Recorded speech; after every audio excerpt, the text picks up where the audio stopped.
Hello बच्चों, स्वागत है आपका हमारी मज़ेदार कहानियों के दुनिया में। गांव के उस पुराने से घर में जहां दीवारों पर वक्त की दरारें थीं, वहीं रहती थी शांति देवी, जिसका नाम चिंता शांत का स्वभाव था, उतना ही तेज।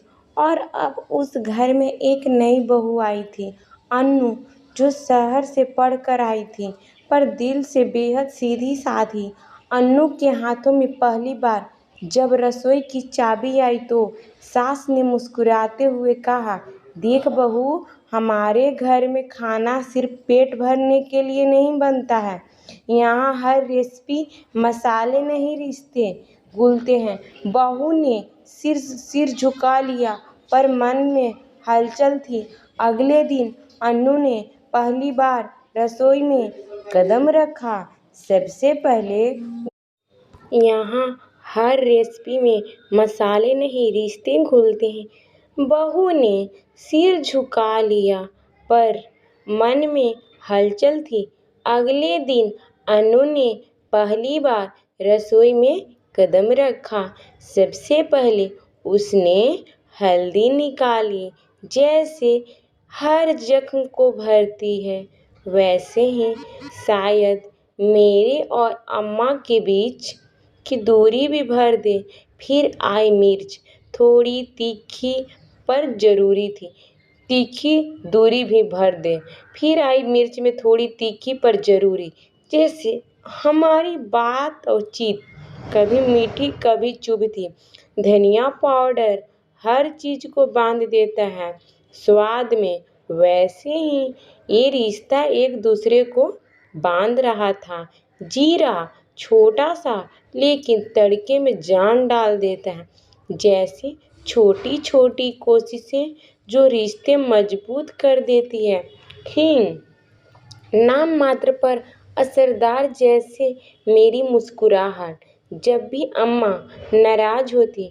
गरम मसाला हर चीज़ को गहराई देता है, जैसे सास बहू का रिश्ता जो जितना पकाता है उतना ही खास होता है।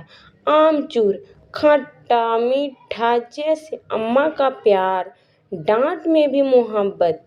लौंग थोड़ी सी कड़वाहट पर काम की, जैसे सच्ची बातें जो अम्मा कह देते। इलायची खुशबू से भर दे, जैसे बहू की चुपचाप सेवा करते।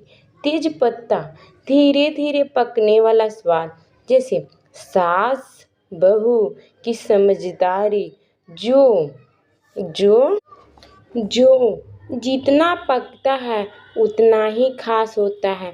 आमचूर खट्टा मीठा, जैसे अम्मा का प्यार, डांट भी मोहब्बत। लौंग थोड़ी सी कड़वाहट पर काम की, जैसे सच्ची बातें जो अम्मा कह देती है। इलायची खुशबू से भर दे, जैसे बहू चुपचाप सेवा। तेज पत्ता धीरे धीरे पकने वाला स्वाद, जैसे सास बहू की समझदारी जो वक्त के साथ आती है। जब खाना तैयार हुआ तो सारा घर खुशबू से महक उठा।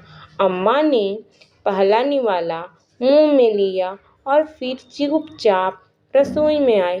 बहू ने उन्होंने पुकारा, अन्नू, घबराई क्यों हो बेटा? जी अम्मा, शांति देवी ने धीरे से उसका सिर सहलाया। तेरे हाथ में माँ जैसा स्वाद है। तू मेरी बेटी होती तो तुझे किसी और के घर नहीं जाने देती। अन्नू की आंख भर आई। उसी दिन सास बहू का रिश्ता 10 मसालों से बन गया। ऐसा पकवान बन गया जो रोज बनता था, पर हर बार नया स्वाद लाता था। हमें इस कहानी से यही शिक्षा मिली, हमें अपनों के साथ मिलजुल के रहनी चाहिए।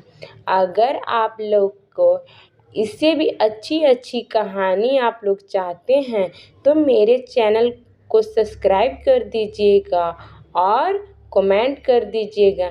हम आप लोग के लिए ऐसे ही अच्छी अच्छी सास बहू की कहानी बनाती रहूँगी। धन्यवाद।